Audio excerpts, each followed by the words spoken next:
Situational leadership is a framework for leaders who want to match their leadership behavior and styles with the performance needs of the individual employee that the leaders are attempting to influence and help perform.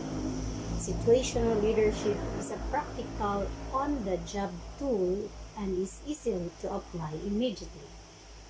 Blessed day, everyone, especially to you, Doc Monira. My report is all about situational leadership.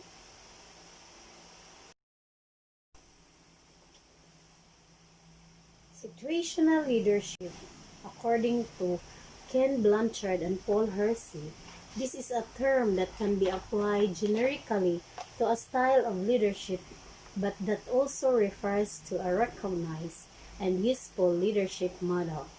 In simple terms, a situational leader is one who can adapt different leadership styles depending on the situation. According to the Goldman theory of situational leadership, it defines 6 styles within this. Coaching leaders who work on an individual's personal development as well as job-related skills. This style works best with people who know their limitations and are open to change. Pace-setting leaders who set very high expectations for their followers. Democratic leaders who give followers a vote in almost all decisions. Affiliative leaders who put employees first. This style is used when morale is very low. Authoritative leaders who are very good at analyzing problems and identifying challenges. Coercive leaders who tell their subordinates what to do. They have a very clear vision of the end game and how to reach it. This style is good in disaster or if an organization requires a total overhaul. Ken Blanchard and Paul Hersey created a model for situational leadership in the late 1960s that allows us to analyze the needs of the situation we are dealing with and then adopt the most appropriate leadership style. Why is it popular? It's proved popular with managers over the years because it passes the 2 basic tests of such models. It's simple to understand and it works in most environments for most people. The model doesn't just apply to people in leadership or management positions. We all lead others at work and at home. Blanchard and Hersey characterize leadership style in terms of the amount of direction and support that the leader gives to his or her followers, and so created a simple grid. So here is the simple grid situational leadership styles. Supporting the first one is the blue color, praise, listen, and facilitate. For the people who have high competence and variable commitment. Then the yellow color is coaching, direct, and support for people who have some competence or some commitment. The red color indicates delegating, turning over responsibility for day-to-day decision making. And these are for people who have high competence and high commitment. The green one indicates directing, structure, control, and supervise. This is for people who have low competence and high commitment. S1 or the telling leaders, specific guidance and close supervision. These leaders make decisions and communicate them to others. They create the roles and objectives and expect others to accept them. Communication is usually one way. This style is most effective in a disaster or when repetitive results are required. So decisions are made by the leader and announced. So communication is largely one way. S2 is for coaching.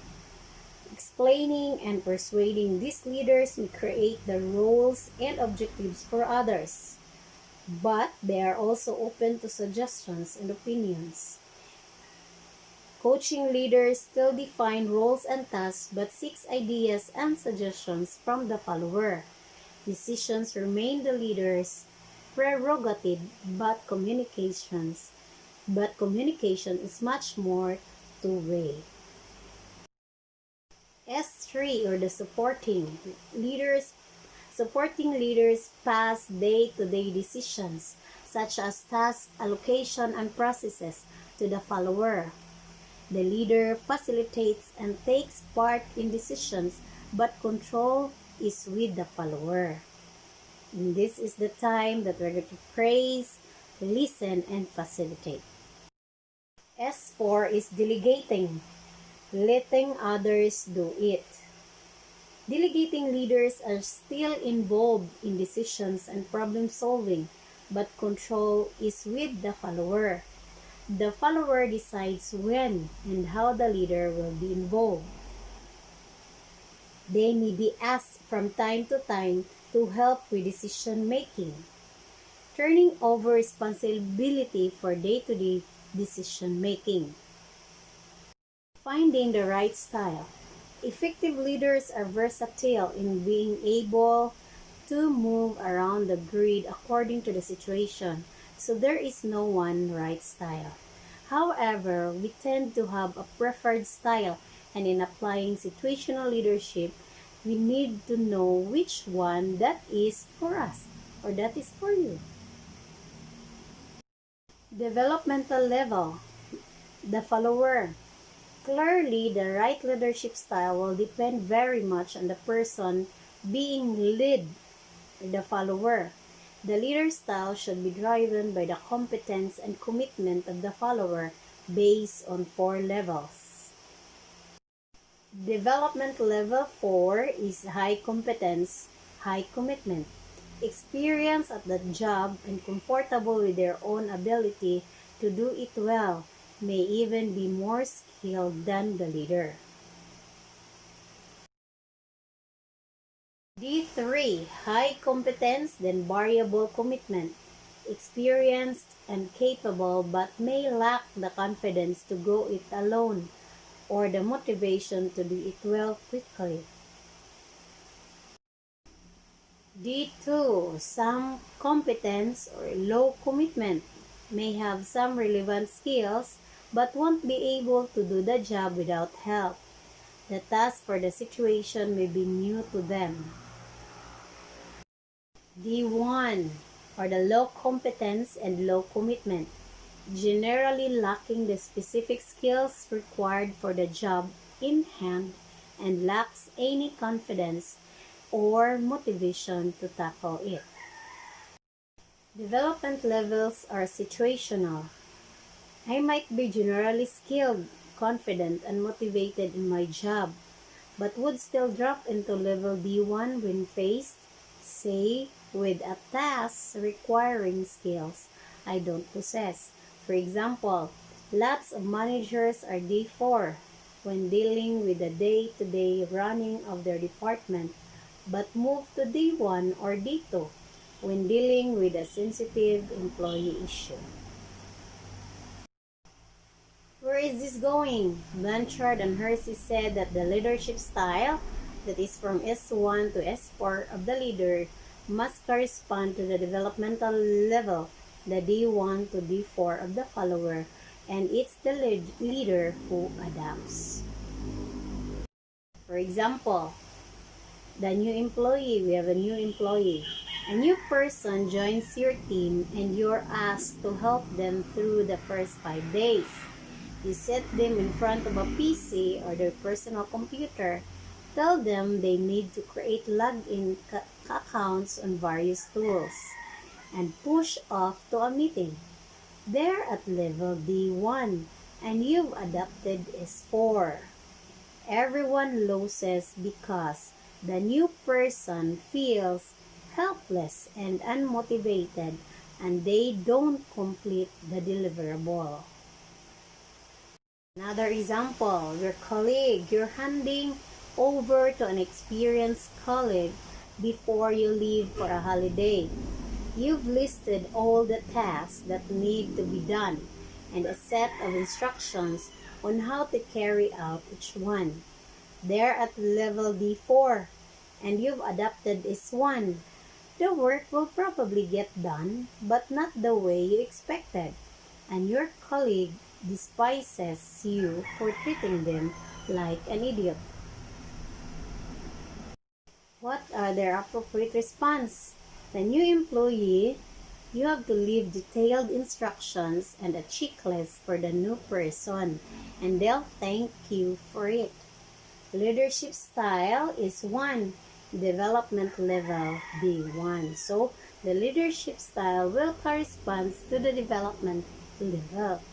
Then the colleague will give a quick chat and a few notes before you go on holiday, and everything will be fine. So, unsa na yung pagbuhat kung wala kay gibilin? Leadership style S4, development level D4. Leadership style and development. By adapting the right style to suit the follower's development level, work gets done, relationships are built, and most importantly, the follower's development level will rise to D4 to everyone's benefit.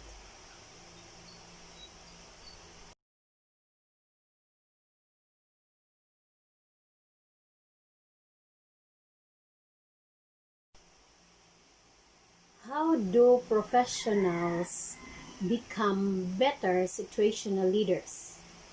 It might be helpful to consider these quotes from experienced leaders and apply them to your circumstances. According to Margaret Whitley, and I quote, "Leadership is a series of behaviors rather than a role for heroes." According to Colin Powell, leadership is solving problems. To Mahatma Gandhi, "I suppose leadership at one time meant muscles, but today it means getting along with people." According to John D. Rockefeller, good leadership consists of showing average people how to do the work of superior people. According to Margaret Thatcher, you may have to fight a battle more than once to win it. And lastly, to John Wooden, it's what you learn after you know it all that counts. I will end my report with this quotation from Ken Blanchard. In the past, a leader was a boss. Today's leaders must be partners with their people. They no longer can lead solely based on possessional power. Thank you and have a blessed day.